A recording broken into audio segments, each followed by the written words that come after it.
guys want to start to open up your Bibles to 1 Corinthians 15, that's where we're going to get to in a moment. I was thinking this morning about when I was a youth pastor. I loved being a youth pastor. Working with teens was one of the best things that I think I could have ever done with my life. They were very fun to work with. It was always fresh and exciting. But one of my favorite things about working with teens was getting to just kind of mess with their world. Anybody like to mess with the world of a kid? Yeah, see, you guys should be getting them straight. I love messing with them. I used to try to convince them that we never landed on the moon, that it was all like works in Hollywood and stuff. And kids, yeah, we did 2 land on the moon. No, I'm telling you, we did. Congress used money to buy chili dogs or something. But kids would just get so upset with me and they'd argue. I loved it because when I was traveling on trips, I would use stuff like that to keep myself awake. You know, these kids I'd be driving for 15 hours and I'd just be getting them to argue with me and joke and laugh about stuff. And one of my favorite ones, this is one of my favorite ones to screw with them with, to mess with them with, was this math thing that I would do. So we're going to do it with you guys real quick. Everybody, in your brain, look at the number 1, all right? See a number 1 in your brain? Do you see the number 1? All right, I want you to divide the number 1 by 3. Can you guys do that? Who out there knows what the number is after you divide it by 3? What is it? 0.3 repeating, right? Everybody got that? Math teacher, is that correct? Accountant, we're correct? All right, so 0.3 repeating. All right, so good. All right, so we're working. There we go. All right, so here's what I want you to do. Now multiply 0.3 repeating by 3. What do you get? No, you don't get 1. What do you get? 0.9 repeating, right? Is that right, math teacher? Yes, it is, right? So here's my problem. You guys just told me that if I take 1 and I divide it, I get 0.3 repeating, and then if I multiply it by 3, then I end up getting 0.9 repeating, and I don't actually get 1. Now, math people will say, oh, you round up to the 1, don't you? Yeah, you guys are not scientists. Scientists do things precisely, don't they? Yes? This is why bridges fail. This is why buildings fall, my friends. Because our math system is failing.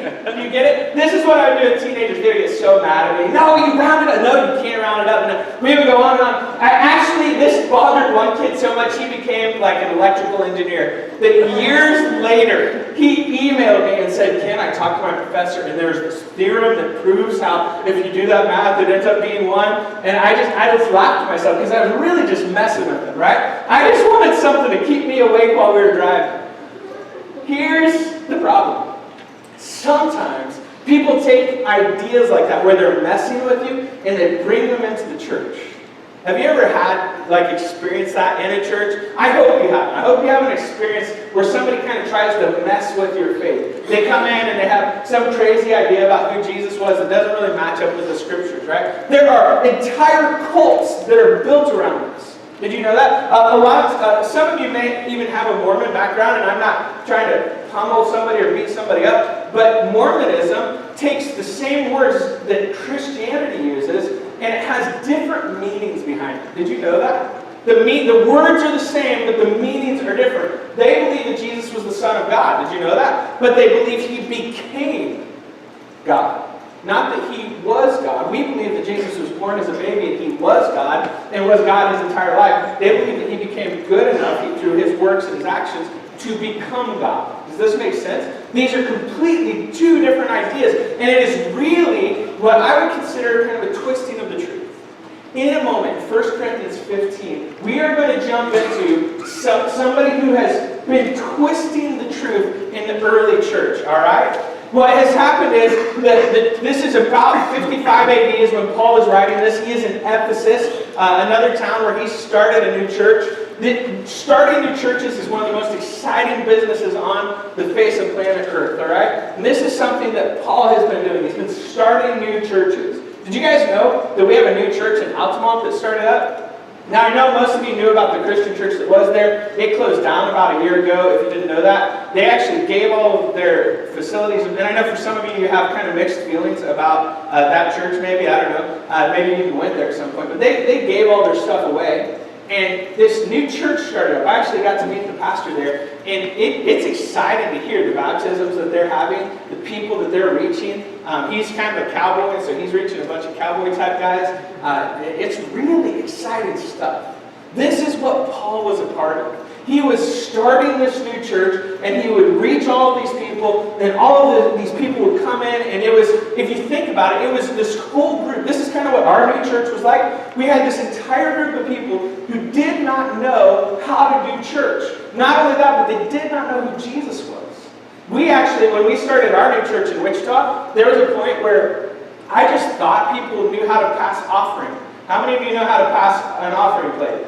Everybody in here, you've seen it done a million times, right? These people, I didn't think that I needed to tell people how to pass an offering plate. And in this new church, and people came in and I said, okay, we're going to pass the offering. And when they started passing, I never said, you need to start at the front. So they started at the back. And our offering was like 10 cents that week. And I was like, oh man. And the next week I said, start at the front. I just told them what to do, right? And they started at the front. And our offerings jumped up by like 1,000% or something. I mean, it was amazing. It was amazing, but what it taught me was people coming in have no concept of anything. We would have Bible studies, and people, I remember sitting in a Bible study where I said, turn to John chapter 10 or something, and this guy said, what are the big numbers, and what are the little numbers? And I was like, whoa. I'm starting to clear down here, and these people are starting to clear back here. They didn't have any concept, even of who Jesus was. They didn't. This is one of the most exciting parts of a new church, is to reach all these people who don't know Jesus, right? This is the kind of environment, and more so because Jesus, this idea of God coming into the world and becoming flesh, was brand new. I mean, it had literally just happened 20 years ago. This is perhaps the first time that the Corinthian church, that people of Corinth, have ever heard that God cared about them enough to come into the world, to live a sinless life, to die in place of their sins, and to give them new life. You got that? And here's the rumor that has been going on since Paul has left this new church that he's established. The rumor is this, that there is no resurrection from the dead. How many of you that hits you wrong? Does anybody? Yeah? Some of you are like, I mean, you have to think about it for a second, right? I don't really get it. Why is that? It's because you are so inundated, perhaps, in the Christian culture that you have missed that there is a potential for somebody to say that there is no, that when you die, that's it. Right? You maybe, or maybe you just prefer to not even think about it. Maybe some of us could be on one side where we know it so well that we just think, when you die, someday we're going to resurrect from the dead. Some of you may not even know that that's a part of the Christian belief, and you may just think when you die, it's done. This is one of the reasons I don't watch sad movies from Hollywood anymore. I hate sad movies in Hollywood because when you watch them, somebody dies in it, and it is just it. And they are so good at making you feel the pain of that, right? Because it's over forever. These people have lost this person for all of eternity. And that is not the hope that Christianity carries within it. Do you know that? We carry a much better hope. Paul will even say in 1 Corinthians 15 that he talks about it using this metaphor of sleep. That it's like you sleep and then you'll wake up. That you'll have, we'll get into this in a moment. But what has happened is Paul has come, he has preached the gospel, and he said that there is resurrection. People do rise from the dead. This is a crazy idea if you really allow yourself to think of it. People really do rise from the dead. And these people have come along and they have said, no way, no how, it does not happen. And in 1 Corinthians 15, Paul starts to build this argument where he says, not only does the resurrection happen, but if you deny resurrection, you have to deny that Jesus rose from the dead. And he says, if you deny Jesus rose from the dead, then you are denying all of these people who claim to have seen him. And he even says, this is, remember, only 20 years after Jesus actually rose from the dead. He says there are over 500 people, some of whom are still alive. He says the disciple Cephas, who we call Peter, he saw him. He appeared to me lastly. There are all these people who claim to have seen Jesus. It is not just a story. It is an actual historical event that was verifiable for the people who were reading Paul's letter. And you have to really get it in your head that this is a big deal for him. That they could go and interview them and find out that Jesus really rose from the dead. And all along there are people who have come. We're just trying to get the context of this so you get it. These people have come and said the resurrection hasn't happened. And so we jump in to 1 Corinthians 15. 1 Corinthians 15, 58, all right? This is the very end of it, all right? So I was giving you all that so you have some context in what Paul is about to say. Because remember, people have come in and tried to mess with the church. They've just said 1/3 really divided by 3, multiplied by 3 is not 1. You got it? They have just said the truth that you've been believing is a lie. Here's what Paul says at the very end of all this discussion. He says, therefore, my dear brothers and sisters, stand firm. If you don't highlight or underline stuff in your Bible, today is the day you should start. You need to underline that word. This is the word that's like, there's nothing that can move you. He's saying, you plant your feet and you stand. You get ready for any kind of hit that's going to come your way. You are planted. You are firm. You are standing. And nothing can move you. He even goes on to say, he kind of reiterates it. And again, you should underline this. He says, let nothing move you. He is saying you should have this unbreakable kind of spirit as a Christ follower. You get it? You on the inside should be unbreakable. There should be nothing that can move you. You should be able to stand firm, let nothing move you. And then he says this, always give yourselves fully to the work of the Lord, because you know that your labor for the Lord is not in vain. I think Paul is really saying two things. He's saying, stand firm in the ground that you've taken, and then continue to take more ground. Now here's the deal. If I'm going to be honest with you, I was thinking about, have any of you ever seen the TV show, The Deadliest Catch?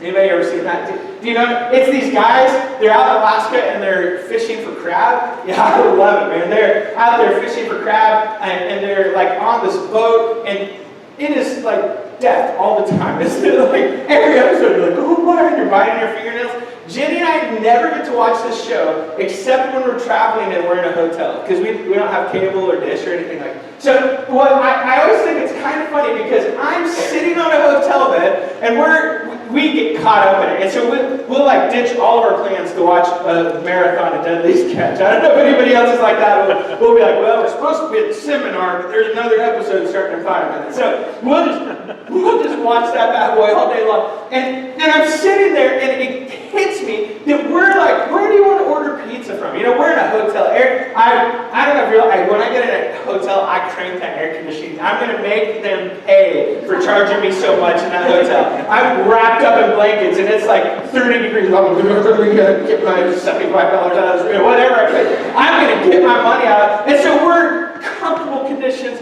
We're ordering pizza. We're lounging around. The kids are not there. Life is so easy. And I think there's something funny about me watching these people put their lives on the line while I'm in a hotel room enjoying life, right? Their life being on the line becomes my entertainment. And I'm just eating pizza. Sometimes I just have to be honest with you guys. I feel like sometimes when we walk into this place, this building, we put on this kind of hotel environment, and it's not bad.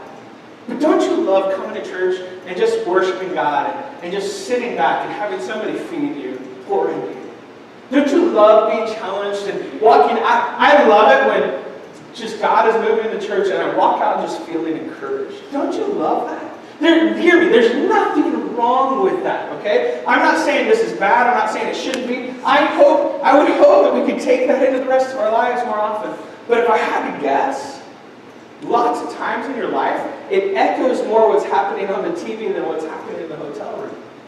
There are lots of times in my life where I just feel like I'm out on the deck of this ship and I'm doing everything I can to keep everything going. Do you ever feel that pressure? You see, before we move on into this, I want to really say, can we really trust Paul's words here? Because he's saying to you, stand firm, let nothing move you. Feels like hotel room to me, right? Feels a little bit like hotel room. He's really trying to give you encouragement while you're on the deck of the ship, but it kind of feels like that. Does this have power in my real world? Does it have power when I'm just sat in the doctor's office and he just gave me life-altering news? Does it have power when my parents are shutting me down every turn and I'm trying to have a conversation? I'm trying to even honor God and obey Him, but my parents just won't listen. And I'm tired of it. I don't know if I can keep doing this. Does it have power? I mean, can you stand firm and let nothing move you when you have asked your husband over and over and over again to come to church with you? You've asked your kids over and over and over again, come find out about Jesus with you. And they just kind of turn and go the other way. Does this have no power in your life, in the moments that you really live in your work life, when your boss is asking you over and over again to put in more hours and more hours and more hours, and you think, is this just hotel banter? Let's get another pizza. Or is this something from the real world deck on the ship? Listen to where Paul comes out of this from. He is saying this from the therefore, which means there's something else ahead of it. And I want to go and read where the therefore comes from. It's from 1 Corinthians 15, 51 through 57. Paul says this, and I just kind of love this passage. It's almost poetic, the way that he writes. He says, listen, I will tell you a mystery. Who doesn't love a good mystery? I love watching like Lisa Colombo or something, you know? I love it. You teenagers, you don't know what that is, so I'm sorry. He has a funny eye, just know that, right? Here we go. Let me tell you a mystery. We will not all sleep. Right? This is where he talks about sleeping. It's not that, he's saying, not everybody is going to die. This is a crazy mystery. Not everybody is going to die. But we will all be changed in a flash. Changed. In the twinkling of an eye at the last trumpet. There will be these trumpets that sound. And when those trumpets sound, not everybody's even going to die. When those trumpets sound, everybody's going to change. He says the dead will be raised imperishable, and we will be changed. For the perishable, listen to this, the perishable must clothe itself with the imperishable, and immortal with immortality. He is saying that the very flesh that you wear today must be transformed into something new. That your body must become like Christ's body after He resurrected. You will become something completely new at the resurrection of the dead. He is talking about the resurrection. He says this, when the perishable has been clothed with the imperishable, and the mortal with immortality, then the saying that is written will come true. Death has been swallowed up in victory. Who doesn't love a good victory? Who doesn't cheer when the Chiefs win, right? Who doesn't love a good victory? Death will be swallowed up in victory! Where, O death, is your victory? Where, O death, is your sting? The sting of death is sin. And the power of sin is the law. I love this. You know what? I actually had this backwards until this sermon. For like my entire Christian life, I thought that the sting of sin was death, right? Death entered this world because of sin. This is true. Do you know that? Death did enter the world because of sin. But the sting is really in sin. Death has a sting because sin exists. And sin exists because the law exists to tell us what is sin. This is his argument. This is why sin has such a sting for us. Because it is not death that is impenetrable by God. God can obviously raise somebody back from the dead. What is impenetrable is a heart that is given over completely to sinfulness, and it shows complete disregard for God. Right? Not because God isn't strong enough to penetrate it, but because God will not force himself upon sin. That person has allowed sin in their life to be the very thing that will relegate them to hell. Do you get that? Sin. Oh, the sting of death. The thing that can send every single person in this room to torment for all of eternity has been removed by Jesus. The sting of death is sin, and the power of sin is the law. But thanks be to God. Oh, thanks be to God. He gives us the victory through our Lord Jesus Christ. Thanks be to God. He gives us the victory. He gives you the victory. He gives you the victory. He gives you and you and you the victory through Jesus, not through something you could do of your own, but through the blood of Jesus on the cross. That is powerful. And then he says, therefore, my dear brothers, stand firm.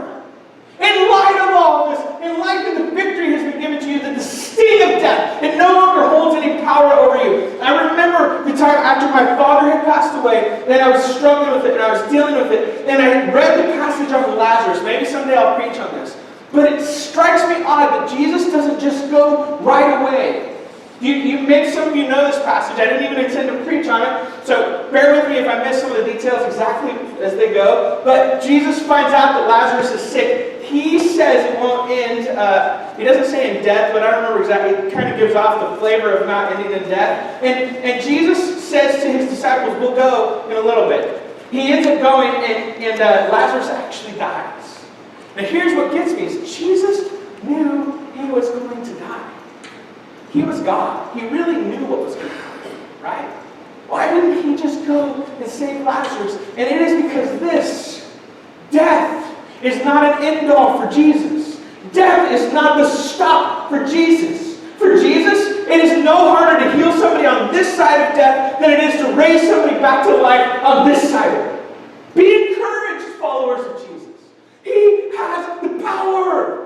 He flexed his own muscle and popped himself out of the grave. And this is why Paul can say to us, this is why it is not hotel banter. If you know Paul's story, go read 2 Corinthians. You will find over and over again he's been shipwrecked. He's been beaten and flogged. He was left for dead. And he got up and he went back to the town that killed him. And this is why he can say to us, stand firm, let nothing move you.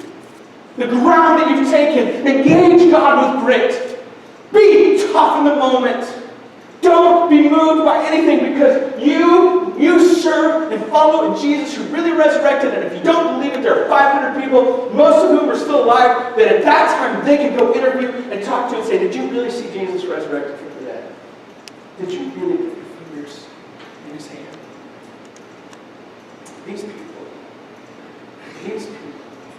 you people, they follow Jesus who was resurrected from the dead.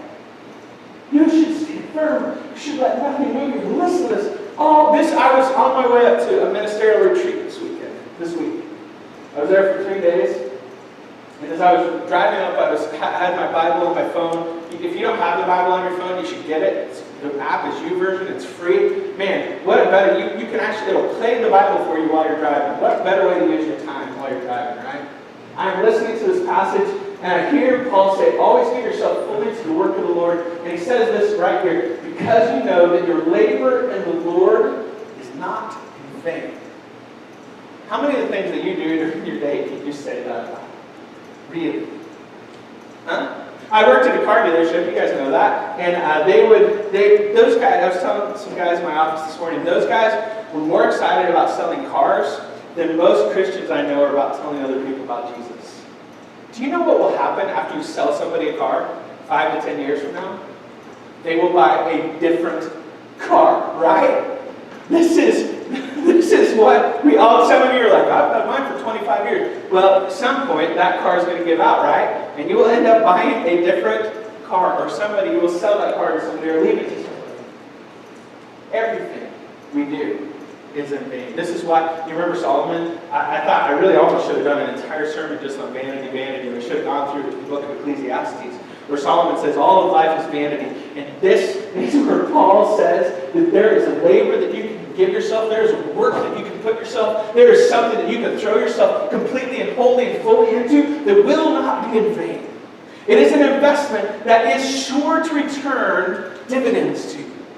And it is an investment in the work of the Lord. It is not in vain. Folks, the most profound investment that any one of us can take is to help another person move from the perishable into the imperishable. Can you imagine having the hope of resurrection? Like you watch one of those sad Hollywood films, and I literally say, I'm not watching them anymore because I have a hope that's better than that. I just don't watch them that end like that. I have a hope that's so much better than the hope that they paint, because there's no hope. It's hopelessness. Yes? Can you imagine having that hope inside of you? Having somebody, let's say there's a master who came and he was wealthy and he gave you a bunch of stuff, like he gave you his hope, he gave you new life, he gave you freedom, he gave you the hope of resurrection, and then he went off for a long time. And what if someday he comes back to you and says, what did you do with it? And you say, well, I did the first part, like I stood my ground, I didn't let anything move me, and then I really just held on to that hope that you gave me. I kept it close to my heart. I read my Bible. I attended a few Bible studies. I went to Beth Moore, right? Beth Moore's good. I did that. I did all of these things. And he said, but you're telling me you just buried it and put it in the ground? Well, I mean, yeah, I knew that you were kind of this hard master who would, like where you've invested money, you invest in this little nation of Israel and you bring about Jesus who changes the whole world. Like, you're the kind of master who takes what's not his and you just make it part. So I was just afraid of that. So I just kind of held on to it. And he'll say, but what about this guy over here? This guy, I gave him like the same thing, and he has brought people to know the Lord. And I gave this guy the same thing, and he's brought more and more. He invested that hope in other people, and that hope transformed them. You know what I think that master will probably do? I think he'll say to you and I, who just have buried it, who just sat on it, who just held it in for ourselves, I think he'll say to you and I, take what that guy was given. Give it to the one. Give it to the one who had invested like crazy. Folks, Jesus was the one who told that story, wasn't he? But there are these people with talents that they were given. One just sat on and they buried it, the others invested, they got 5 or 10 times, whatever it was. See, there's two parts. You are to stand firm, you are to let nothing move you, but there's a whole other part. You give yourself fully to the work of the Lord. I'm not going to ask you to raise your hand. Could you really say that about yourself? No, that's the pastor's job, right? It's my job to give myself fully. No, it is the person who believes in the resurrection to give themselves fully. Because it is the resurrection that gives us hope. And if that hope is true, if it's not true, then we are to be pitied more than anybody, Paul would say. But if that hope is true, then that hope is the only hope that has a hope of transforming your world and the people around you. Great business systems aren't going to do it. I love great business systems. That's why I love going to Chick-fil-A, right? You guys know I love me some Chick-fil-A, right? They got a great business system, but it's not going to change the world. The hope that the owners of Chick-fil-A have in the resurrected Jesus, that'll change the world. That'll change the world. When I was in college, I had this roommate, and his name was Travis. I actually told a story. Remember the guy who got the wedgie? Maybe you remember me telling a story about a guy named Travis who got a wedgie. You're like, what? But Travis was one of my best friends. We grew up together, and we just became great, great friends. We went to college together, and we lived in this dorm room where we had like customized our dorm room. We had created a triple stacked bunk bed, all right? So we had I don't remember how we did it, but we propped up this bunk bed. So the top bunk was like 7 feet in the air. You had like this much room in between the ceiling and your bunk. And then the bottom bunk was on the floor and it was shoved into the middle. And mine was the middle one. So I got kind of like the pristine deal. I had like this much space. And every guy in the dorm would come in and hang out. We had couches in our dorm room. We had a fridge full of root beer. So guys would just come and hang out with us all the time. We loved it. And one night we were hanging out there, and my buddy Travis, who again weighs like 90 pounds wet, is up on the top bunk. And we're talking, and one of our classic things was to say, all right, so what happens if you get attacked by a black bear? How do you fight that off? And so we would talk about, we'd come up with our strategies for fighting off black bears. And okay, 2 Rottweilers attack you and you've got a stick. What do you do? You know, I think that's what we're doing. We're talking about that. And we're joking and laughing and having a ton of fun. And I look up and I see Travis's arm just hanging off our bed. And I'm kind of a jokester, and so I see his hand hanging off the bed, and it doesn't even cross my mind that this is a bad idea. I just, in a split second, grab his arm and yank really hard, right? And so, in that second, Travis comes flying off the bed, and still to this day, it all happens in slow motion to me. I see him come off, is 90 pounds, but he comes off this way, so his head is like right here, and it's going straight for a concrete floor, because we were in the basement. And I without even being able to think about it, my head I see the future, and I'm like, Travis, his head breaks neck, call the ambulance, he doesn't make it, what am I going to do? And in that moment, I'm laying in my bed, I just pulled his arm, he's falling, it's all going poorly, not going the way I thought it would go. And I reach out my hand, and I swing it like this, and I whack Travis in the head. And Travis, in midair goes, whoom, and flips. And somehow, no joke, goes from his head going straight out. He is this far from the floor. He flips and lands on his feet and kind of falls backward awkward. And he goes, what was that, Wagner? I was like, I don't know, I thought it'd be funny. I don't know. Look, I don't know if you guys know this or not, but there are a lot of people in our community who are heading straight down. They're literally going to hell. And I don't play that as a card to try to make you afraid or to try to manipulate you. It just is the facts. If you really believe and take God at His word, there are a lot of people in our community who are going straight to hell. They're going straight down. And it's not because of us. We didn't fall on their arm, all right? So I'm taking it down too far. They're just going to hell because they don't know. They don't know who Jesus is. They haven't heard His word. They've never heard Him preach. They haven't heard somebody preach about the resurrection with power, right? And followed and converted and become a disciple of Jesus. Oh, but Ken, I've lived in this community way longer than you have, Ken. Everybody's Christian here. Everybody goes to church. Everybody knows Jesus. Let me just give you some numbers for those of you who are numbers people. This community, as of 2010, which I know it's 2015, in 2010 we had 21,500 people who lived in Labette County. Okay? So let's assume that there was even negative growth, that we lost people. All right? Let's assume that. Let's assume there's less people. 20,000. Would you guys all be comfortable with that? 20,000 people in Labette County? You know how many churches there are in Labette County? Any guesses? 50? 200? Anybody want to guess? What? 30? That's a good guess. There are about 10 or 11, depending on how you're counting in Oswego. All right? There are 70 churches in Labette County. Does that surprise anybody? All right. So let me just do some math for you real quick. If, and I think this is a big if, every one of those 70 churches had 100 people. Every one of them. How many people would be going to church right now? 7,000 people, right? Out of 20,000, really 20, best estimate is 21,600. That means that if there were only 20,000, that there are still 13,000 people. You are outnumbered 2-to-1 by people who do not go to church. You get that?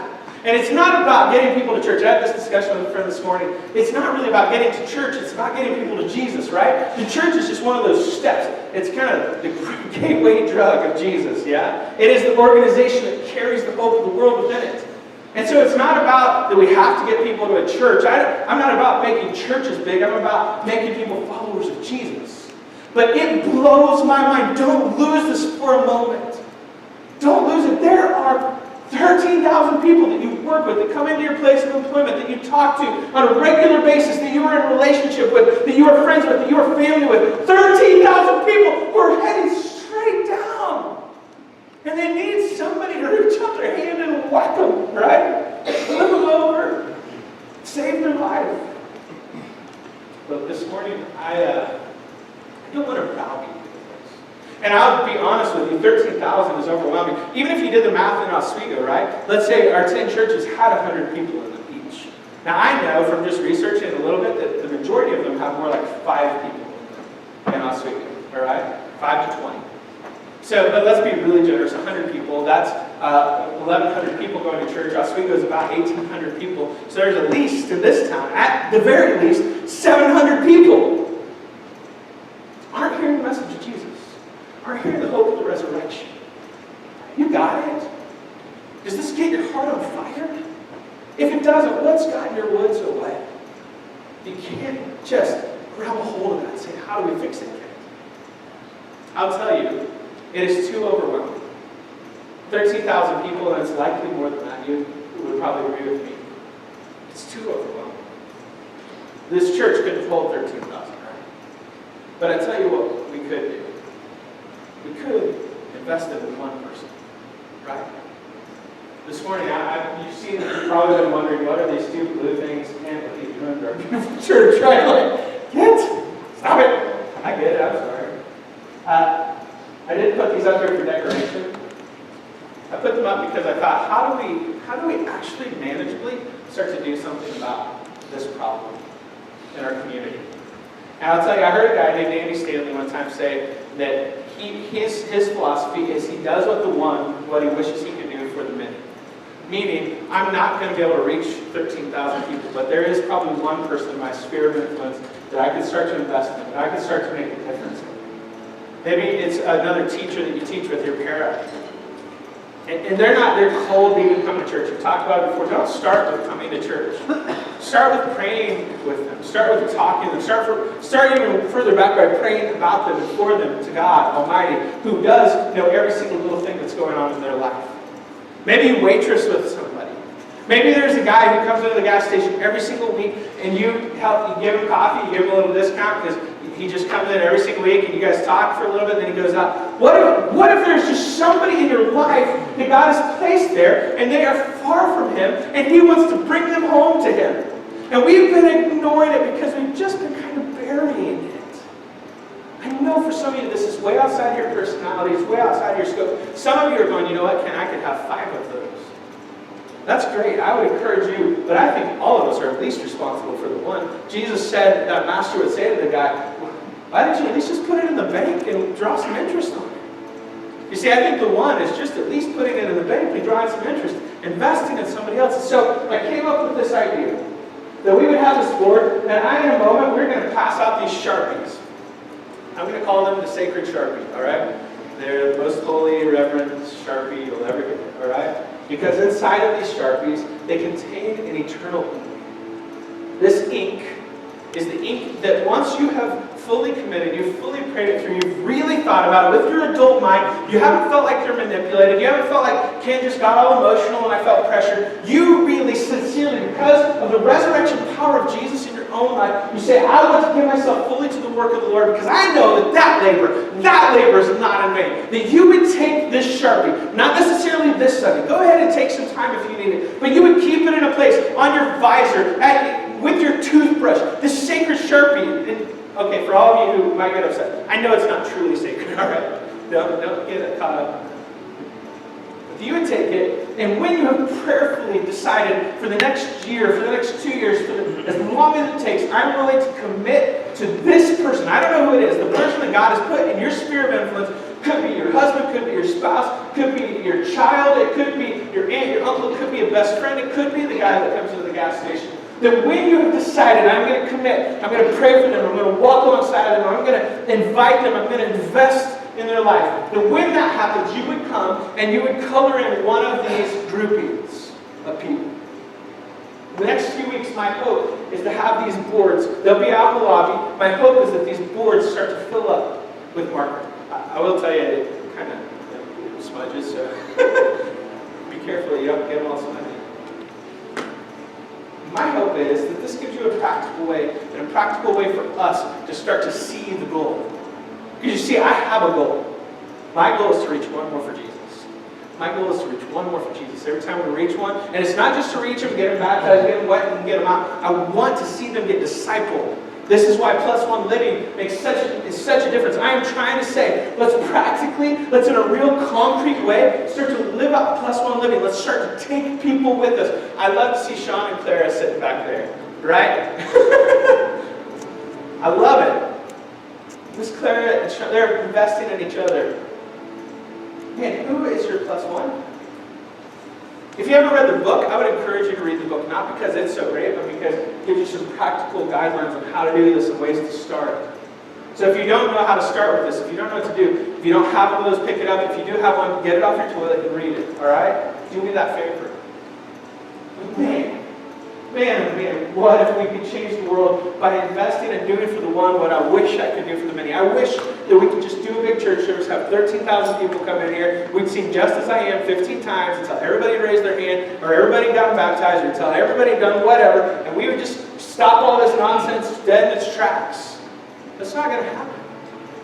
It's only going to happen if you and I, one by one, begin to invest in people's lives. And so, with a little bit of trepidation, I'm giving these markers to you guys today. I'm investing this in your life. The ink inside of this, and what it represents, holds somebody else's eternity in your hands. Now, I don't want to overplay it. God is God. It's not up to you and I to fix everybody's lives. But there is a place where He wants us to be a part of the solution, yes? there's a part where he said something like, go and make, how's that? Disciples. Right? And he didn't just say that to the 12, because the 12 wrote it down for us. I don't know about you, but I didn't plan on saying this. I'm going to finish with this. But I talked to my aunt. I love my aunt. Now someday you do this, may bend me backwards, but she's an elder in her church, right? We're not going to talk about that, but it bends me backwards a little bit. We talked a little bit. My aunt says to me that the pastor removed their pulpit from their church. What? Moved the pulpit? And my aunt said, I just can't believe he would take that pulpit out of the church. And we've had that pulpit in there for 150 years, and that pulpit has been there. I've seen it. My dad the funeral sermon was preached behind that pulpit. People's lives have been changed from behind that pulpit. Why would he move that pulpit? And I said, what are you talking about? Because it's my aunt, so I can talk to her like that. So what are you talking about? And she said, well, they just moved the pulpit out. I said, this is the kind of stuff pastors leave churches over. She said, what do you mean? And I said, let me ask you a question. Why are you going to church? Why does your church even exist? Is it just a club? So you can feel good? So you can have that hotel experience? It's like, because what I love about this church, I hope you guys know this about yourselves, is this church loves lost people. We may not always know what to do with them or how to reach them, but I feel it in your bones, right? We love lost people. Man, my aunt's church is lost. They love stuff. I don't care about stuff. There's one thing that drives me, and it's the mission of God in this world. To see these boards get filled up, not because the board matters, not because the ink matters, but because the people behind each one of those little scribblings will matter. And then, let's get fired up. Let's light this place on fire. Let's light this town on fire. And this is not a one Sunday thing. I'm telling you, Plus One Living, I have dedicated this entire year. I'm going to figure out how to make that a part of every single sermon I preach. So just gear up for it. Get tired of it and then get over it and start getting on board with it. We are a church that's committed to Plus One Living and helping people take their 4G steps. This is you actually saying you're committed. I'm not asking anybody to come forward this morning. I will have these in the lobby over the next few weeks for the next months. Let this thing annoy the snot out of you, would you? Let it drive you crazy until you do something. That's my prayer for you. This morning I want to give these to you. We're going to worship while I give these to you. And I'm going to walk around and individually give them to you. Alright? But you guys just kind of engage while they sing this song.